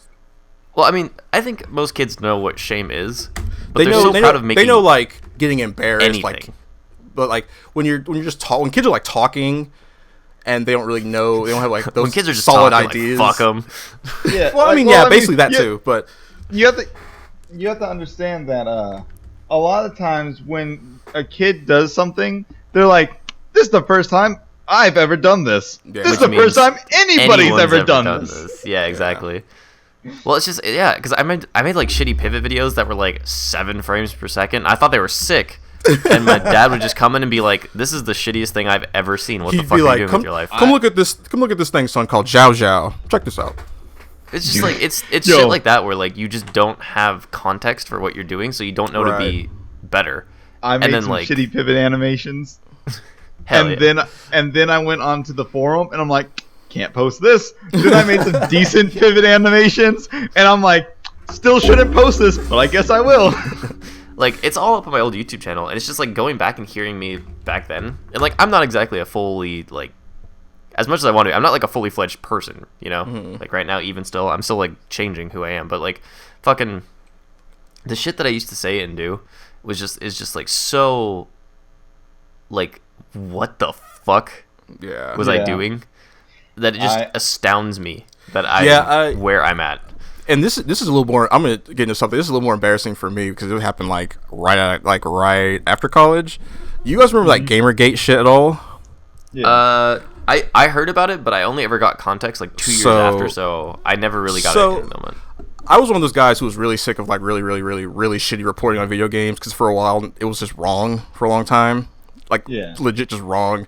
So I was one of those guys who was really big on, like, the whole, journalists need to stop fucking around. And I was doing the hashtag Gamergate thing and cussing everybody out on the internet and all that shit. Now I look back on that stuff and I'm like, man, that was completely fucking pointless. Like, I can't stand hashtags. I can barely stand Twitter.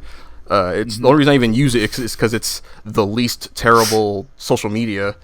And I'm still debating deleting it. It's just looking. Where will I get my 20 notifications in a day? It's like just looking back on those old stupid ass tweets where I would get mad at random commentator on the internet, and it's like this is fucking pointless and wasting a fucking massive waste of time. And it's just embarrassing looking back on that. Like it feels so long ago and like so far away. Yeah, I feel that. My most embarrassing thing is about maybe 2 years ago, I decided on a whim to open up my MySpace. Oh Jesus. And I found a video on there of me doing a edit of Naruto trying to make a DBZ abridged type thing for Naruto. No! Oh Jesus. Oh, I was like 10 maybe. Jesus. Holy fuck. Yeah, I definitely have one of those on my family's old computer that thankfully is broken now for Bleach. Oh my god, like watching it made me laugh and cringe so hard because one, my voice sounds terrible.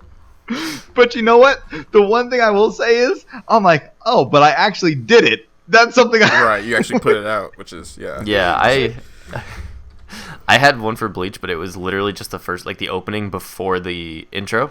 And I think I wrapped it up for one day. I'm like, yeah, this is a good start. And then I looked at it the next day and I was just like, I'm never gonna finish this. Like I had that moment of clarity, like that you rarely get when you're like 13, where like this isn't gonna take off. You're not gonna have a good reason to do this, and you don't like you're not good enough at it and having enough fun to be like, yeah, I should just continue to do this. Just stop while you're ahead. And I'm just like, okay, I'm done. Don't worry about this no more. Yeah, it was like it was one of those things where like I look back and I'm like, oh god, I can't believe I started doing that. And then I thought about it. I'm like, actually, that was a good life lesson. Like, yeah, 100%. Yeah, just gonna put something. I mean, out like, there. well, it's like, and now I do music and like I enjoy video editing now, but like, and I do music and I'm not particularly great at either of those things, but I have fun doing it. And that's honestly like the most important thing. Yeah. Yep. Because like if somebody doesn't like my fucking music, like fuck them. Like who cares? Fuck them. Yeah. I think I still have some old Sonic the Hedgehog comics I drew like in middle school, and those are like it's got Sonic and Shadow, and basically the rest of the cast can go fuck themselves because everything else is just OC after OC after OC that I just threw into a comic to fight Sonic and Shadow. And I at one point I even have them Sonic and Shadow Dragon Ball Z up and fused together, and then I have two other characters fused together, and then another dude just shows up to fight them for no reason. It's terrible. It's really, really fucking bad. I might find them and like post them someday. Alrighty. Somewhere. You want to talk about one other thing that is looking like it's gonna be good, but I didn't make it. It was made by well. Here's the deal. It's mostly wait, what'd you say? You talking about something else? Okay. Yeah, I was talking about something else. I thought we were talking about Cookie Mama thing. No, I'm talking about the Neon Tail thing. The hell's Neon Tail? It's a skating game that looks a little bit like Jet Set Radio, mostly because it just has to do with skating. It basically has the same mechanics as Jet Set Radio, but it's way more fluid and it's an open world game. Okay? I didn't notice you put this in the docket. That you would put this in the docket. Yeah, yo, man, I am. Shit! I've been looking through right. a shit ton of pictures of these. Like, so they put out a bunch of different clips of them. Oh, I'm so fucking excited! Yeah, I'm already in for this. This looks fucking awesome. Go click on their Twitter and just scroll through some of their other shit. Like their grinding mechanics and whatnot are so fucking cool. Oh, it's just massive. She's like skating off of buildings and shit, and just it's an open world skating game. This is real open world skating. Fucking this world. is awesome. I'm so fucking excited. I don't know if you can hear it in my voice, but I'm so fucking excited. I'm shaking my desk. Do you know what's the music like? Is it Jet Set Radio?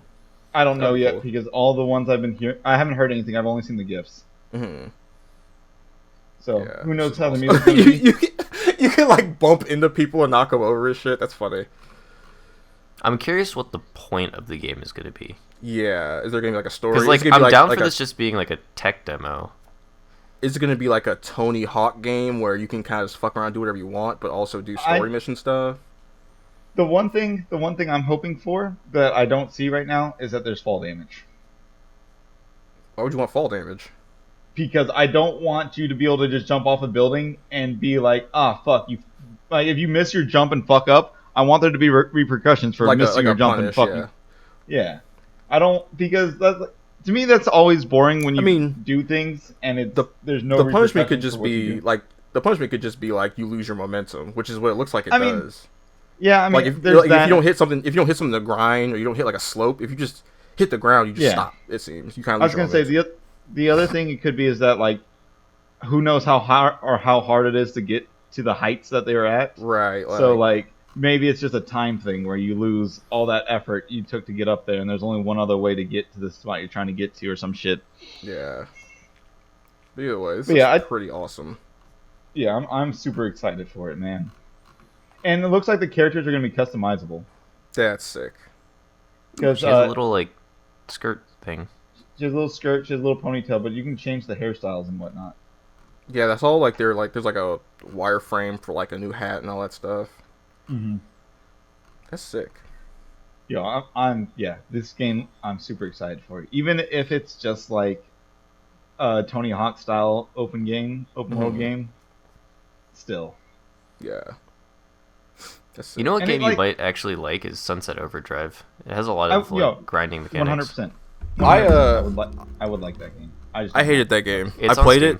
I played it when I had it on the Xbox, when I had an Xbox, and I did not enjoy it because I think the extra like shooting and combat mechanics kind of just ruined it for me. I think if it was just like a fun like traversal game, I would have enjoyed it more. But I think the combat kind of ruined it for me. I got you. But I'm also not huge on shooters, so you know. Yeah. All right. Last topic, and we chefing mother. This is not really this story kind of was huge for like a second, and then was not anymore because it got not necessarily debunked but clarified. So basically, the original post. This is urgent. Apparently, if you own Cooking Mama Cookstar, uninstall that immediately. It's using your system to mine cryptocurrency and potentially handing your personal info as well as credit to Cybershroom for the. So basically, Cooking Mama Cookstar comes out. Well, kinda, and people get it, and it starts overheating people's shit and draining the battery. So immediately, people start assuming that it's mining for fucking cryptocurrencies, mining for Bitcoin essentially. They think it had it had a blockchain installed on it and shit and all that kind of crazy stuff. They're like, all right, so here's some more. The company that published it is owned by the surviving Koch brother, which is not true. The actual owners of Cooking Mama don't know shit about it, which is not true. The press release describes it as having a blockchain DRM, which blockchain-based DRM, which is that's kind of sort of true, but we'll get into that later in a second. Yeah.